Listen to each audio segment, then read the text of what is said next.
جیسا کہ آپ حضرات کو معلوم ہے کہ محرم الحرام کا ایام ہے، یہ ان 4 مقدس مہینوں میں سے ایک مہینہ ہے جس کی حرمت کو اللہ نے بیان کیا ہے، اور محرم کی نسبت خاص طور پر حضرت حسین رضی اللہ تعالیٰ عنہ سے جوڑی جاتی ہے، اور اس میں کوئی شک نہیں ہے کہ عالم اسلام کا ایک بہت بڑا ناگہانی واقعہ محرم کے اندر ظہور پذیر ہوا، لیکن اس کے اندر ایک سبق بھی ہے، کیونکہ اسلام ایک پریکٹیکل مذہب ہے۔ اب محرم کے اندر یزید پر لعن طعن کرنا اور حضرت حسین رضی اللہ تعالیٰ عنہ کی قربانیوں کو بیان کرنا، یہ ہمارے معاشرے کا ایک حصہ بن چکا ہے، لیکن اس میں ایک سبق یہ ہے کہ یزید کی شخصیت کو ہم دیکھیں کہ وہ ایک صحابی کا بیٹا ہے، حضرت امیر معاویہ رضی اللہ تعالیٰ عنہ کا بیٹا ہے،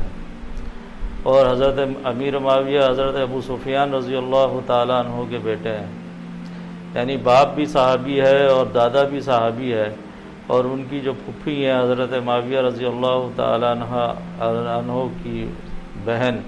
وہ حضور صلی اللہ علیہ وسلم کی ازواج میں سے ہے۔ تو اگر نسبت کے حساب سے اللہ کے یہاں خلاصی ہوتی تو پھر تو یزید کی خلاصی ہو جانی چاہیے، کیونکہ اس کی نسبت بہت بڑی ہے کہ وہ حضور صلی اللہ علیہ وسلم کے خاندان سے تعلق رکھتا ہے، بلکہ حضور صلی اللہ علیہ وسلم یزید کے سگے پھپھا لگتے ہیں، لیکن کیونکہ اسلام کے اندر نسبت کو نہیں دیکھا جاتا، اس لیے نوح علیہ السلام کے دور میں جب طوفان آیا تو نوح علیہ السلام کا بیٹا نہیں بچا، حضرت لوط علیہ السلام کی قوم پہ جب عذاب آیا تو ان کی بیوی نہیں بچی۔ اسی طرح آج کل ہمارے معاشرے کے اندر جو ایک روش بن گئی ہے کہ ہم شیخ عبد القادر جیلانی کے رحمۃ اللہ علیہ کے مرید ہیں، تو ہماری بخشش ہو جائے گی، تو یہ خوش فہمیاں انسان کو دور کر لینی چاہیے، کیونکہ اگر ساری دنیا شیخ عبد القادر جیلانی رحمۃ اللہ علیہ سے بھر جائے اور ایک شخص حضرت امیر معاویہ بلکہ حضرت سفیان ثوری رحمۃ اللہ علیہ سے کسی نے پوچھا کہ امیر معاویہ کا رتبہ زیادہ ہے یا عمر بن عبدالعزیز کا، تو حضرت سفیان ثوری رحمۃ اللہ علیہ نے فرمایا کہ ساری دنیا اگر عمر بن عبدالعزیز سے بھر جائے اور حضرت امیر معاویہ نے نبی اکرم صلی اللہ علیہ وسلم کے ساتھ جو سفر کیا اور اس سفر کے دوران جو ان کے گھوڑے کی ٹاپ سے دھول اڑی اور وہ دھول اڑ کے گھوڑے کی نتھیے میں گئی، اس دھول کے برابر بھی لاکھوں اگر عمر بن عبدالعزیز ہو جائیں تو وہ اس کی برابری بھی نہیں کر سکتے۔ تو اسلام کے اندر جو خوبصورتی ہے وہ اس کے اعمال کے ساتھ۔ اب ہم اپنے موضوع کی طرف آتے ہیں۔ حضرت حسین رضی اللہ تعالیٰ عنہ سن 3 ہجری میں غالباً حضرت کی پیدائش ہے۔ حضرت حسن رضی اللہ تعالیٰ عنہ سے 11 ماہ چھوٹے تھے، اور غالباً 7 روایتیں، اب سن 11 ہجری میں حضور صلی اللہ علیہ وسلم کا وصال ہوا، تو اس حساب سے جب حضور صلی اللہ علیہ وسلم کا وصال ہوا تو حضرت حسین رضی اللہ تعالیٰ عنہ تقریباً 7 سال کے تھے، تو 7 حدیثیں ان سے منسوب کی جاتی ہیں، یعنی 7 حدیثوں کے راوی ہیں۔ اور جو یزید ہے اس کا یوم پیدائش بعض نے لکھا ہے کہ سن 25 ہجری میں پیدا ہوا ہے، بعض نے لکھا ہے کہ 26 میں، بعض نے لکھا ہے کہ 27 میں۔ اب واقعہ کربلا کی طرف ہم اگر آتے ہیں تو حضرت امیر معاویہ رضی اللہ تعالیٰ عنہ کے وصال کے بعد جب خلافت حکمرانی جب یزید کو ملی تو وہ اچھی طرح جانتا تھا کہ اس کے دور کے اندر بڑے بڑے اکابر صحابہ موجود ہیں، اور سب سے بڑی ہستی حضرت حسین رضی اللہ تعالیٰ عنہ کی ہے، اس لیے اس کا بیعت لینا لوگوں سے کوئی آسان نہیں ہوگا۔ تو اس نے سب سے پہلے مدینہ کی طرف اپنا ایک سفیر کو بھیجا جس کا نام ولید تھا، اس نے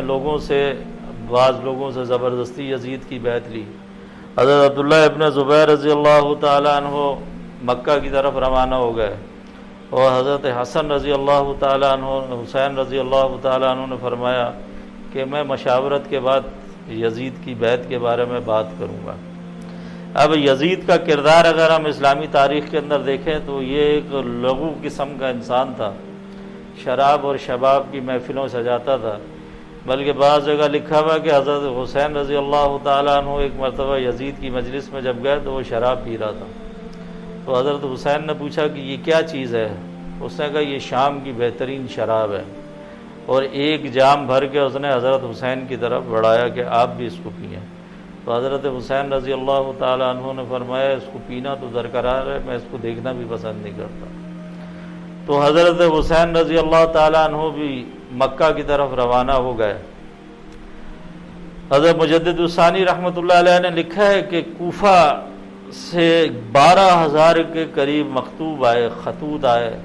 حضرت حسین رضی اللہ تعالیٰ عنہ کو کہ ہم آپ کی بیعت کے لیے تیار ہیں، آپ کوفہ تشریف لیں۔ اب مکہ کے اندر بڑے بڑے اکابر صحابہ موجود تھے، حضرت عبداللہ ابن جعفر موجود تھے، حضرت عبداللہ ابن عباس موجود تھے، حضرت عبداللہ ابن عمر موجود تھے۔ ان تمام صحابہ نے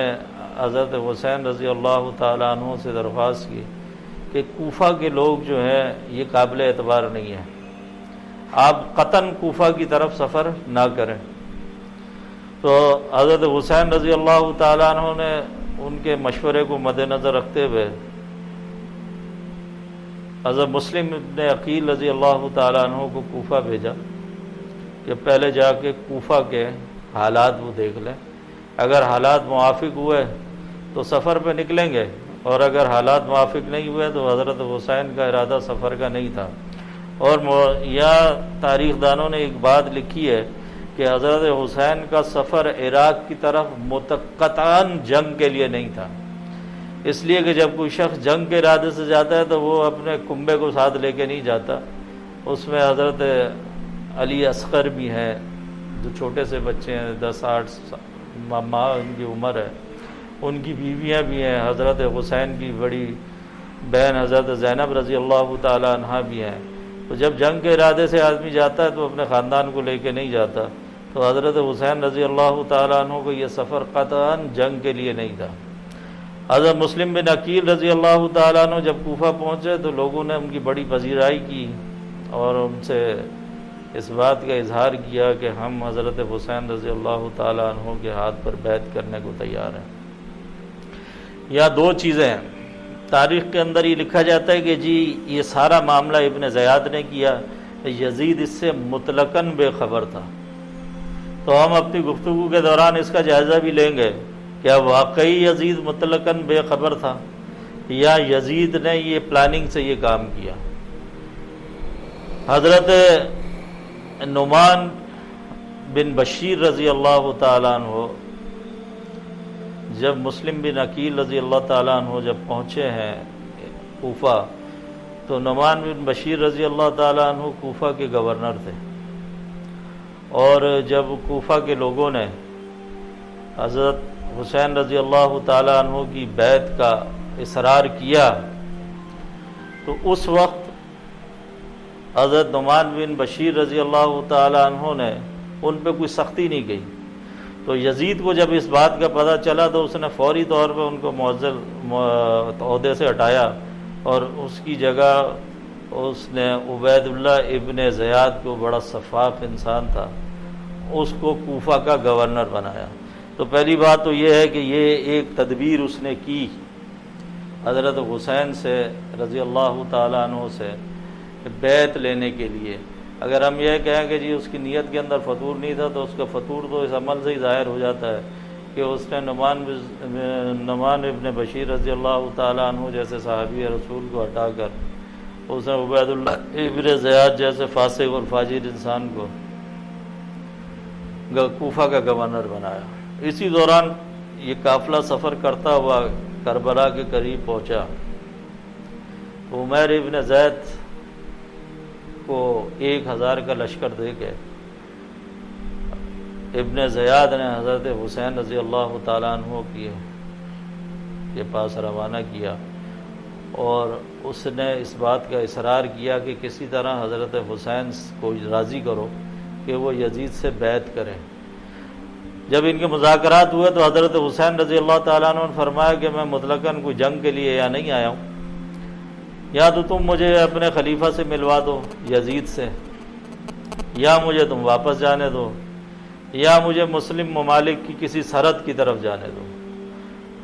تو حضرت عمیر ابن سعد انہوں نے کہا یہ تو مسئلہ ہی حل ہو گیا، یہ تو تینوں چیزیں ایسی ہیں جو قابل قبول ہیں۔ اور جب یہ ساری باتیں جا کے اس نے عبید اللہ ابن زیاد کے سامنے بیان کی تو شمر جو ہے یہ وہ بدبخت شخص ہے جو حضور صلی اللہ حضرت حسین رضی اللہ تعالیٰ عنہ کی شہادت میں براہ راست ملوث ہے، اس نے ابن زیاد کو بھڑکایا کہ تم جانتے ہو کہ یہ حضرت علی کی اولاد میں سے ہیں، اہل بیت میں سے ہیں، حضرت فاطمہ رضی اللہ تعالیٰ عنہ کے بیٹے ہیں اور حضور صلی اللہ علیہ وسلم کے بڑے چہیتے نواسے ہیں، اگر تم نے ان کو یہاں سے نکلنے کا موقع دے دیا تو یہ اپنے ساتھ اور لوگوں کو بھی اکٹھا کریں گے۔ اور اس دوران ابن زیاد نے مسلم بن عقیل رضی اللہ تعالیٰ عنہ کو بھی شہید کیا، اور جب یہ گورنر بن کے آیا تو اس نے کوفہ کی جامع مسجد میں ایک خطبہ دیا اور سختی سے اس بات پر لوگوں کو اس نے مائل کیا کہ اگر کسی نے حضرت حسین کی بیعت کی تو اس کی گردن کو اس کے جسم سے علیحدہ کر دیا جائے گا۔ تو ایک شخص ہانی نام کا وہ صرف اس بات پہ راضی ہوا کہ اس نے حضرت مسلم بن عقیل اور ان کے 2 چھوٹے صاحبزادے تھے ان کو اپنے گھر میں رکھا، اور جب اس کا علم بھی ابن زیاد کو ہوا تو اس نے حضرت مسلم بن عقیل کو بھی شہید کیا، ان 2 چھوٹے بچوں کو بھی شہید کیا، اور وہ ہانی نام کا جو شخص تھا اس کو بھی شہید کر دیا۔ اور کوفہ پورا کا پورا جو بظاہر حضرت حسین رضی اللہ تعالیٰ عنہ کی حمایت پر آمادہ تھا وہ پورا کا پورا یزید کے پلڑے میں چلا گیا۔ اب عمر ابن سعد نے جب یہ تینوں باتیں حضرت حسین رضی اللہ تعالیٰ عنہ کی جب جا کے ابن زیاد کو بتائی اور شمر نے جب ان کو بھڑکایا تو ابن زیاد نے 2000 کا لشکر دے کے شمر کو، اب شمر کے بارے میں آپ کو بتاؤں، حضرت علی رضی اللہ تعالیٰ عنہ کی ایک بیوی تھی ام البنین، یہ شمر جو ہے یہ ان کا سگا بھائی تھا، یعنی آپ یہ سمجھیں کہ جو شمر تھا یہ حضرت علی رضی اللہ تعالیٰ عنہ کا سالہ تھا۔ اب یہ 2000 کا لشکر لے کر آیا اور حضرت حسین رضی اللہ تعالیٰ عنہ کی کسی بات کو سننے کو یہ تیار نہیں تھا، وہ صرف اس بات میں مضر تھا کہ آپ نے یزید کی بیعت کرنی ہی کرنی ہے، اور حضرت حسین رضی اللہ تعالیٰ عنہ یزید کے کردار سے واقف تھے، اس لیے کسی طرح بھی حضرت حسین یزید کی بیعت کو تیار نہیں تھے۔ اور یزید کا ایک معاملہ اور بھی تھا، وہ اپنی مملکت میں شریعت کو نافذ کرنا تو چاہتا تھا، لیکن وہ یہ چاہتا تھا کہ وہ خود اور اس کے عمرہ جو ہیں وہ شریعت کی پابندیوں سے مبرہ ہوں۔ حضرت حسین رضی اللہ تعالیٰ عنہ اس پہ بھی راضی نہیں تھے۔ حضرت حسین رضی اللہ تعالیٰ عنہ نے جو فیصلہ کیا، پوری امت مسلمہ اس پہ متفق ہے کہ حضرت حسین رضی اللہ تعالیٰ عنہ کا فیصلہ بالکل ٹھیک اور اپنے موقف پہ وہ بالکل برحق تھے، اور دریائے فرات کا پانی حضرت حسین رضی اللہ تعالیٰ عنہ اور ان کی آل کے لیے اس پانی کو بند کیا، اور پیاسے یہ سارے جو 72 افراد جو اس میں شہید ہوئے، اس میں حضرت علی رضی اللہ تعالیٰ عنہ کے 3 بیٹے ہیں، حضرت ابوبکر بن علی رضی اللہ تعالیٰ عنہ، حضرت عمر بن علی رضی اللہ تعالیٰ عنہ، حضرت عثمان بن علی رضی اللہ تعالیٰ عنہ، یہ 3 بیٹے بھی حضرت علی کے ہیں۔ حضرت علی کی مختلف شادیاں تھیں، مختلف کتب میں آتا ہے کہ حضرت علی کے 16 بیٹے اور 16 بیٹیاں تھیں، تو یہ 3 حضرت علی کے بیٹے بھی اس میں شہید ہوئے، جس میں حضرت حسین رضی اللہ تعالیٰ عنہ کی شہادت بھی ہوئی۔ لیکن ہمارے ہاں معاملہ کچھ دوسری طرف لے جایا جاتا ہے، تو نام کی نسبت کی وجہ سے حضرت علی کی ان اولادوں کا ذکر نہیں کیا جاتا جو کربلا کے میدان کے اندر جو شہید کر دیے گئے۔ اور پھر یہ ایک لمبا ایک واقعہ ہے جس کو سارے ہی جانتے ہیں، لیکن بات کرنے کا مقصد یہ ہے کہ ابن زیاد کے سامنے جب حضرت حسین رضی اللہ تعالیٰ عنہ کا کٹا ہوا سر لے جایا گیا کوفہ کے محل میں، تو اس نے ایک چھڑی اٹھائی اور حضرت حسین رضی اللہ تعالیٰ عنہ کے لب مبارک پر اس نے ایسے چھڑی سے مارا، تو حضرت زید ابن ارقم رضی اللہ تعالیٰ عنہ ایک بڑے ضعیف صحابی تھے، انہوں نے فرمایا بدبخت، اس چھڑی سے تو حضرت حسین کے ہونٹوں کو چھو رہا ہے، میں نے بارہا دیکھا ہے کہ حضور صلی اللہ علیہ وسلم نے ان ہونٹوں پر بوسہ دیا ہے۔ اور اس کے بعد حضرت زینب رضی اللہ تعالیٰ عنہ کی ایک بد دعا ہے کہ اہل کوفہ اور ان کے چاہنے والے کبھی قرآن کی حکمتوں سے واقف نہ ہوں اور نہ قرآن ان کے سینے میں مشتبہ ہو، یعنی قرآن ان کے سینے میں نہ کبھی جمع ہو اور نہ یہ قرآن کی حکمتوں سے ان کو واقفیت ہو، یعنی جو قرآن کی حکمت ہے ان پہ اللہ کبھی نہ کھولے۔ تو سن 61 ہجری کے اندر یہ واقعہ ہوا۔ سن 10 محرم کو حضرت حسین رضی اللہ تعالیٰ عنہ کی شہادت ہوئی، عصر کی نماز سے پہلے کا وقت ہے، اور حضرت حسین رضی اللہ تعالیٰ عنہ سجدے کی حالت میں حضرت حسین رضی اللہ تعالیٰ عنہ کو شہید کیا گیا۔ تو آپ اس سے بھی اندازہ لگا لیں کہ جس وقت حضرت حسین رضی اللہ تعالیٰ عنہ معرکہ کربلا میں کار فرما ہے تو نماز کی فکر ان کو اس وقت بھی تھی، اور حضرت حسین رضی اللہ تعالیٰ عنہ کے قافلے میں ایک بچنے والا بچہ جو تھا حضرت علی بن حسین رضی اللہ تعالیٰ عنہ، جن کو ہم حضرت زین العابدین رحمۃ اللہ علیہ کے نام سے جانتے ہیں۔ اب یہ حضرت حسین کے بیٹے ہیں۔